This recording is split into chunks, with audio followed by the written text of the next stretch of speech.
ሰላም የእግዚአብሔር ቤተሰቦች ከማኅበረ ቅዱሳን ቴሌቪዥን የዕለቱን አጫጭር መረጃዎች ይዘንላችሁ ቀርበናል። በእውቀት ላይ የተመሰረተ አገልግሎትን በማስፋፋት ምእመናንን ከጥፋት ልንታደጋቸው ይገባል ሲሉ ብፁዕ አቡነ ኤርምያስ አሳሰቡ።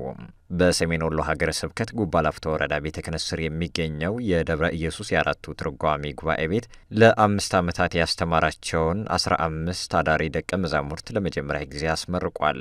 በዕለቱ የተገኙት የሰሜን ወሎ የደቡብ ወሎና የከሚሴ አህጉረ ስብከት ሊቀ ጳጳስ ብፁዕ አቡነ ኤርምያስ በእውቀት ላይ የተመሰረተ አገልግሎትን በማስፋፋት ምእመናንን ከጥፋት ልንታደጋቸው ይገባል ብለዋል። አዳሪ ትምህርት ቤቱ በአካባቢው ስብከተ ወንጌልን በማስፋፋት ሰንበት ትምህርት ቤቶችን በማጠናከር ለካህናትና የአብነት ትምህርት ቤቶች ስልጠና በመስጠት እንዲሁም ለምእመናን ተከታታይ የትምህርት ሃይማኖት ኮርስ በመስጠት ተጨባጭ ለውጥ እያመጣ ነውም ተብሏል። መረጃው በማኅበረ ቅዱሳን የወልዲያ ማዕከል ሚዲያ ነው።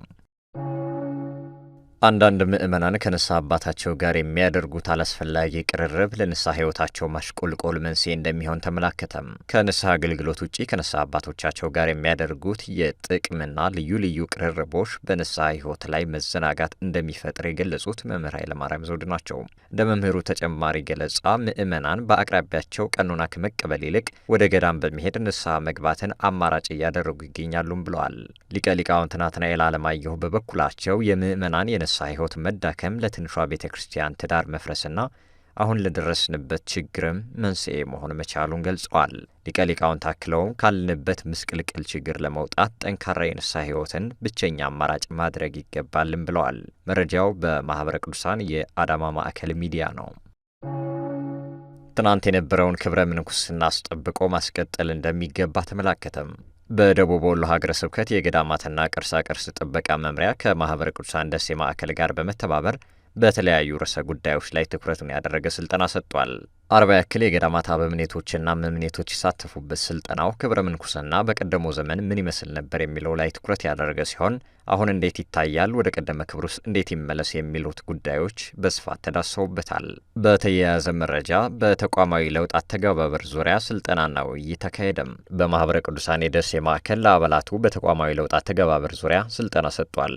አገልግሎታችን ሁሉ በተቋማዊ ለውጥ እሳቤ የተቃኘና በሚፈለገው ፍጥነት ልክ መሆን ይኖርበታል ያሉት የማኅበሩ ዋና ስራ አስፈጻሚ መምህር ዋሲሁን በላይ አባላት የሕዝብ ግንኙነትና ትብብር አገልግሎት አምባሳደር ሆነው ማገልገልም እንደሚገባቸው አሳስበዋል።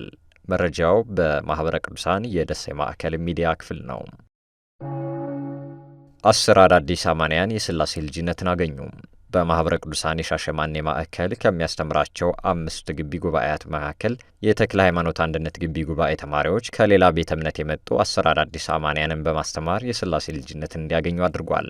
ለአዳዲስ አማንያን ከምዕመናን በተገኘ 9,000 ብር ድጋፍ መሠረት ነጠላን ጨምሮ የተለያዩ መጻሕፍት ድጋፍ ተደርጓል።